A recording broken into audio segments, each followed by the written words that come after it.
तर अजित पवारांची नाहक बदनामी करू नये, अजित पवार सक्षम आणि कणखर नेते आहेत, रुपाली ठोंबरे पाटील यांनी हे वक्तव्य केलंय। जर त्यांना राज्याचे उपमुख्यमंत्री अजितदादांचा फोन आल्यानंतर त्या म्हणू शकत होत्या की येस मी सर आपल्याला कॉल करते, मी तुम्हाला ओळखलं नाही, मी कसं सोडू शकते। मुळामध्ये पोलीस खात्याचा इतिहास प्लीज आम्हाला सांगायला लावू नका।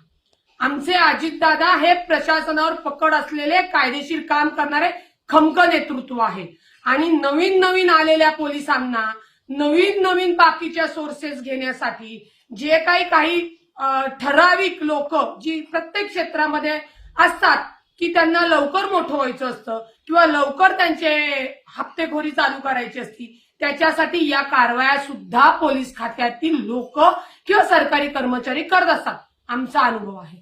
मग तुम्ही जरी अधिकारी असला ते तुमच्या कारवाया योग्य होत आहेत नाही होते आणि त्याच्यासाठी जर एका सरपंचाने थेट उपमुख्यमंत्र्याला फोन लावला तर चुकलं कुठं?